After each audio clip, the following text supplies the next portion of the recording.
Já estamos então de volta aqui com a nosso quadro História de Superação, ouvindo, assistindo a história da Érica, que é uma história de superação medonha, na verdade, né? Grandiosa.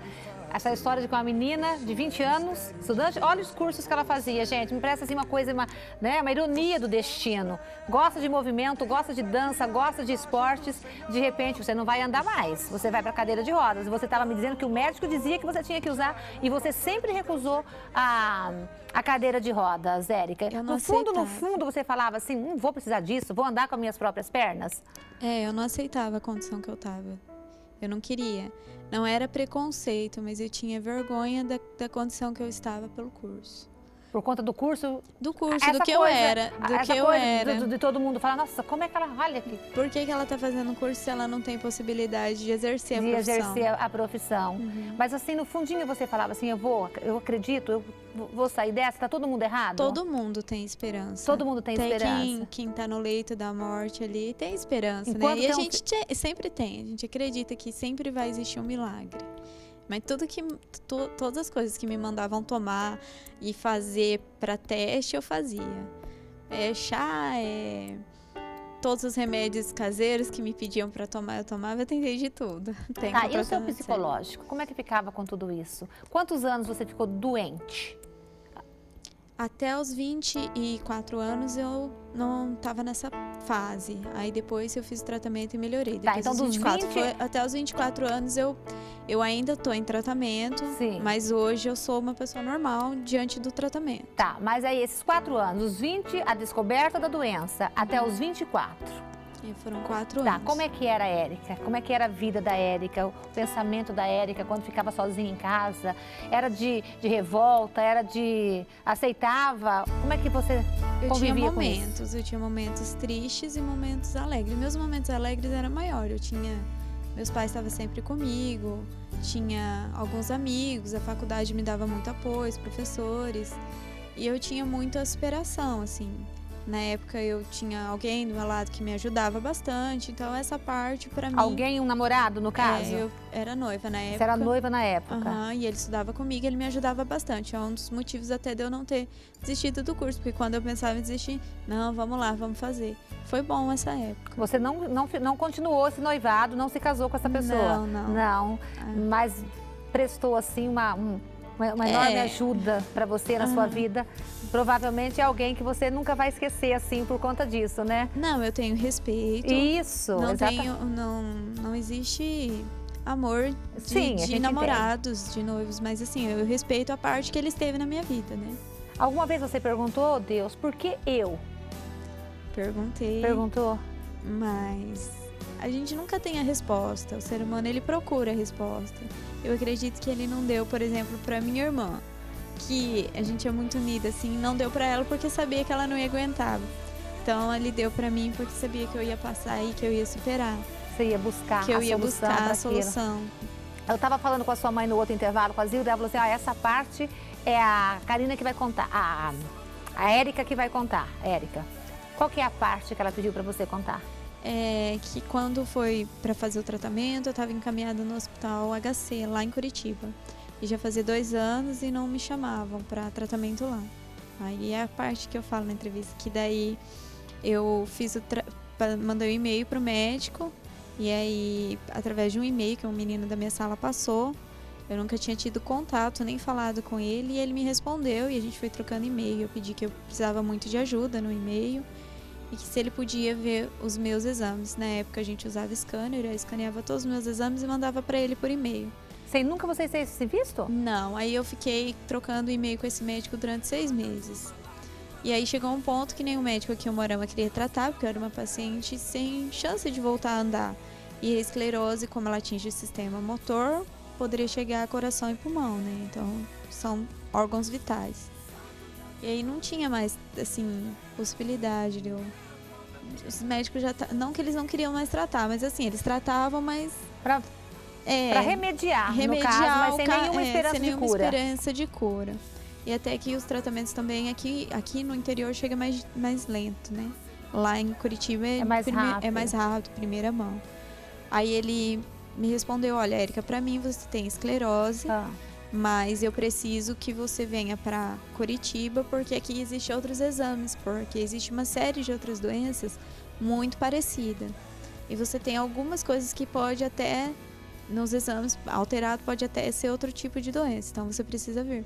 Aí eu fui para Curitiba, aí eu disse para ele que eu não tinha mais condição financeira, porque meu pai e minha mãe já não era muito bem, e o que tinha a gente já tinha vendido e tentado o tratamento.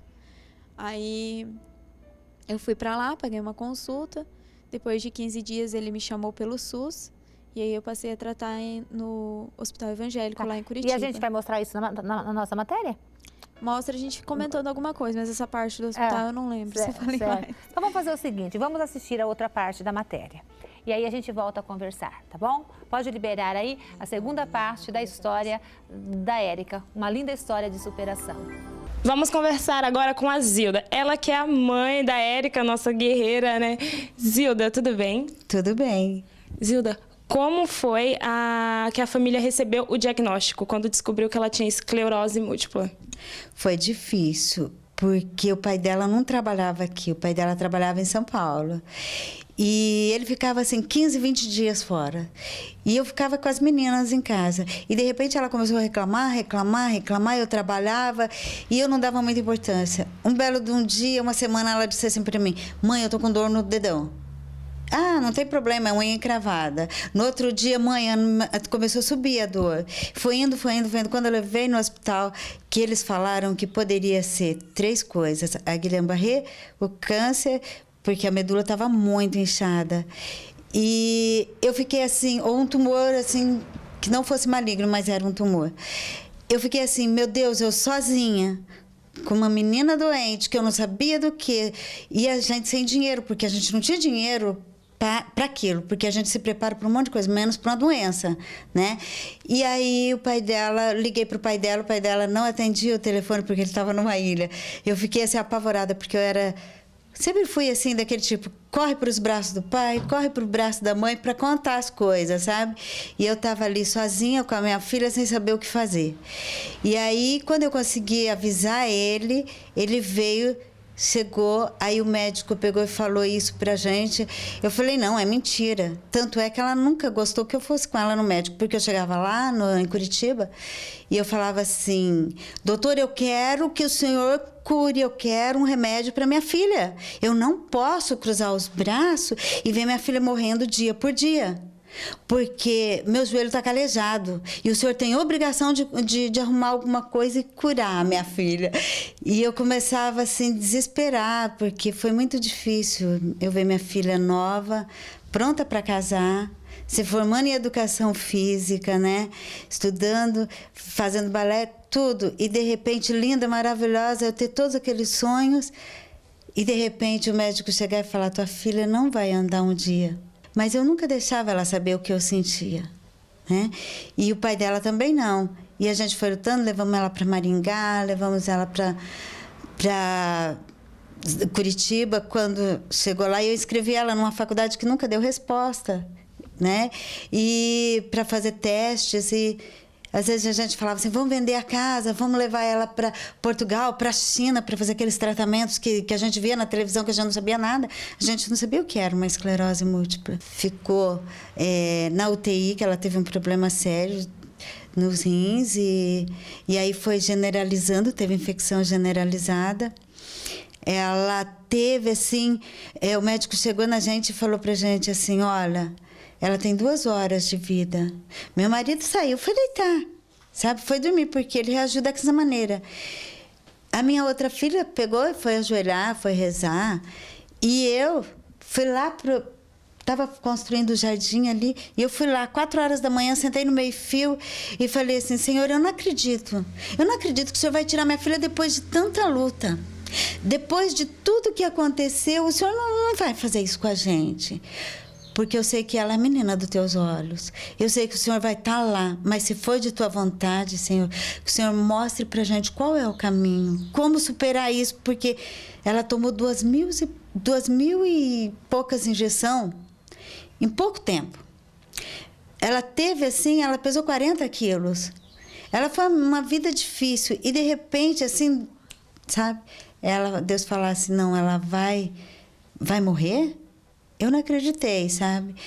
Mas Deus foi tão maravilhoso que o padre foi lá, ela pediu o padre para se confessar, ela se confessou, ela se comungou, e aí, quando foi no domingo, ela foi de novo, porque ela é catequista, ela é animadora da missa das crianças, e aí ela teve, assim, uma viravolta. Na segunda-feira, ela já estava assim, bem, entendeu? Então, Deus mandou os anjos na hora.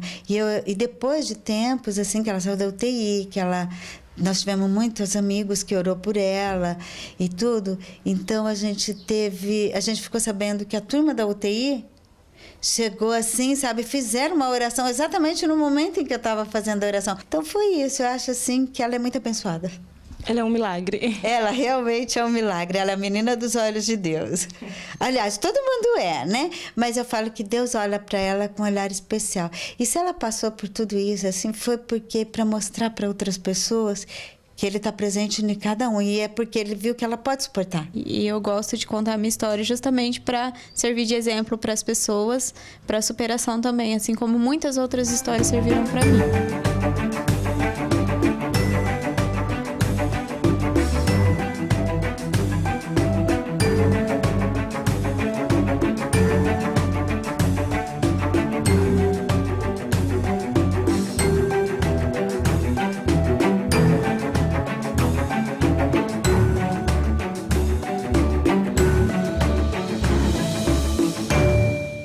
E foi esse médico que falou isso como é isso? 2 horas de vida? Não. Não?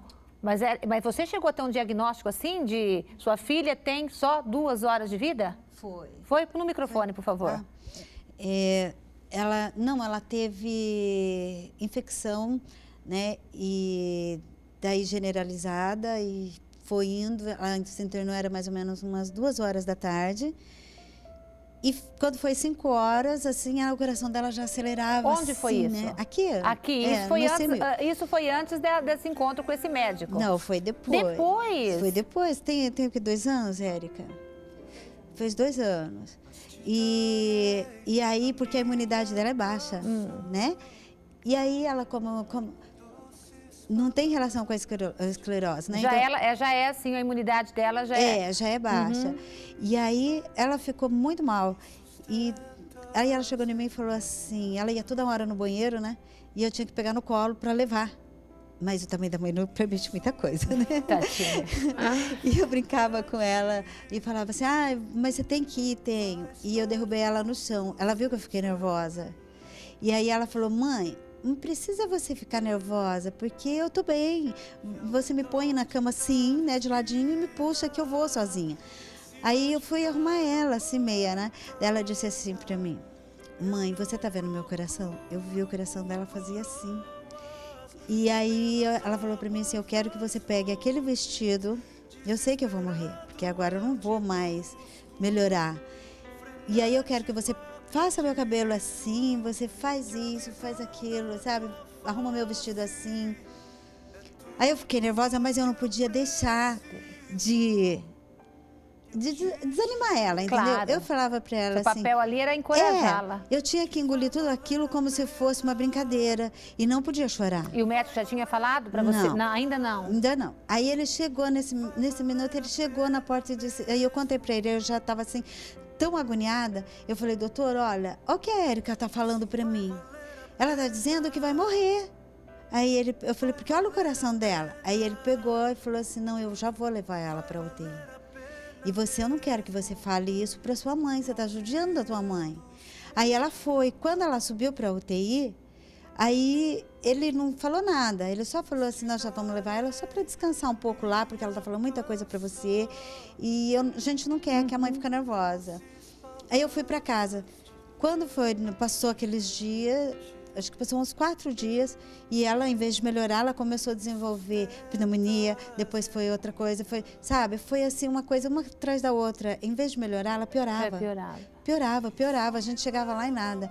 Aí cheguei lá, ela falou assim para mim, mãe, eu quero ver porque ela é catequista, e ela anima a missa das crianças, né?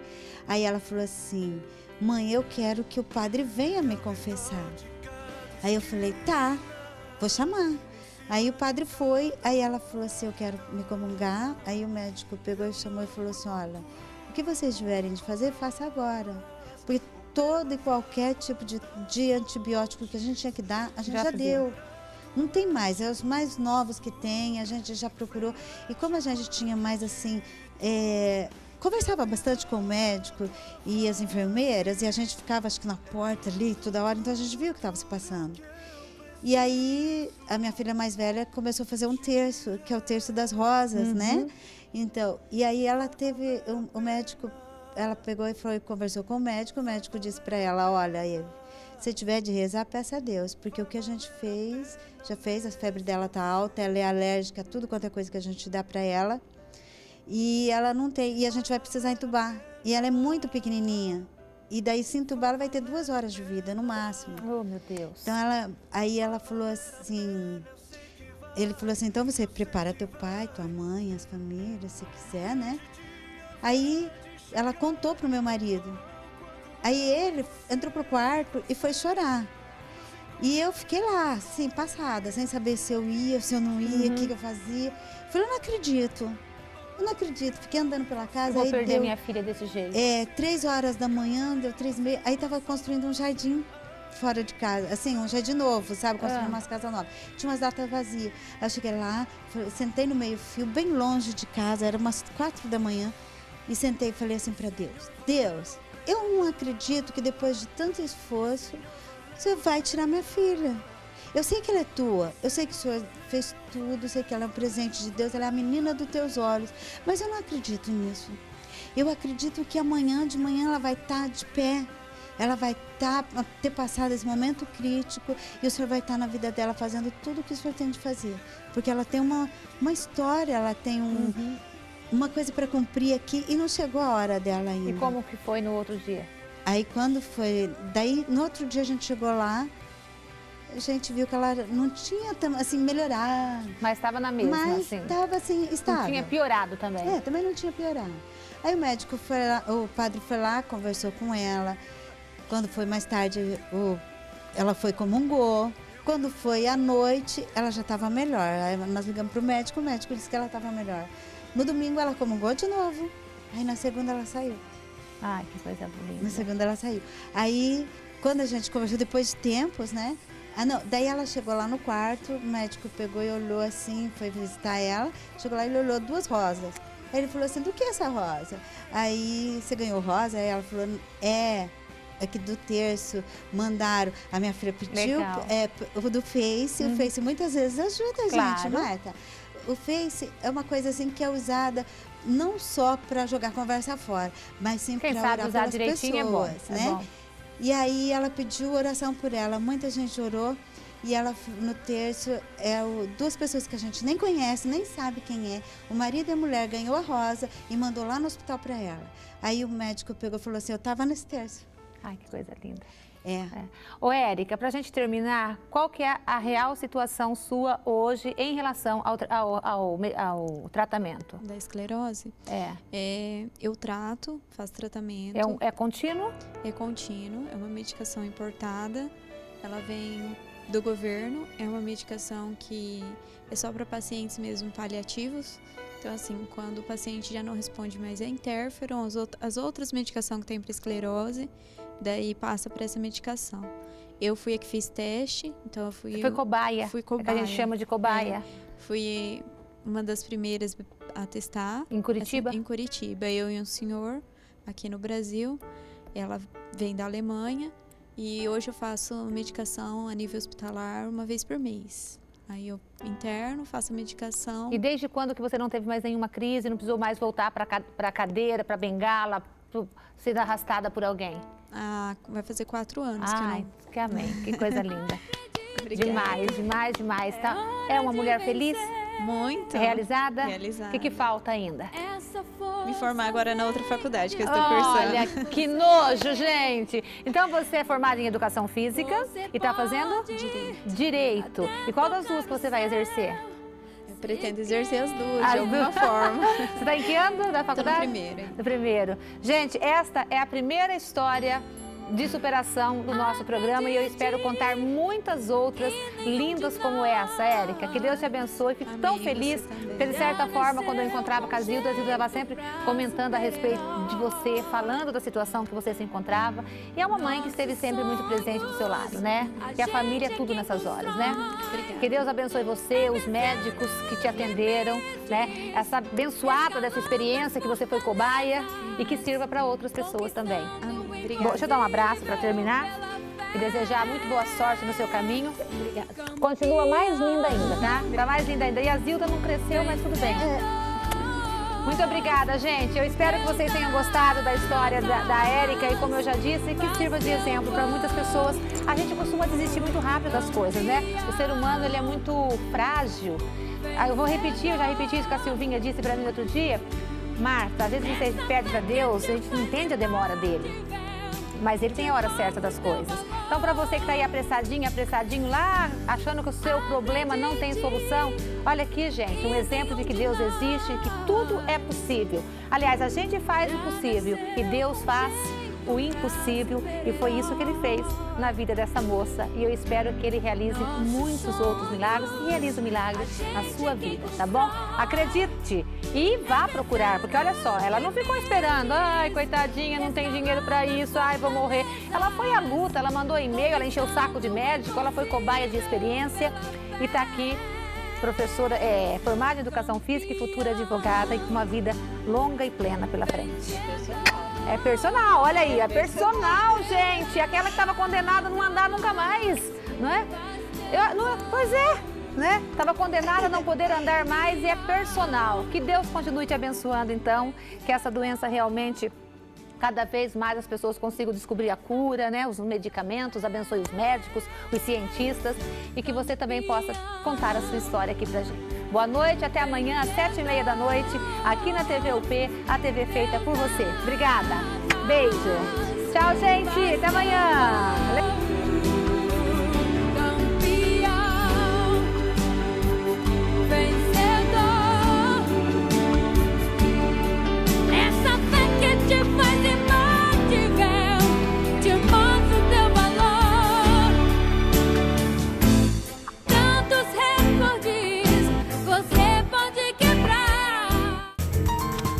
Apoio Cultural, Lírios Garden e Doutor Admilson Rosa.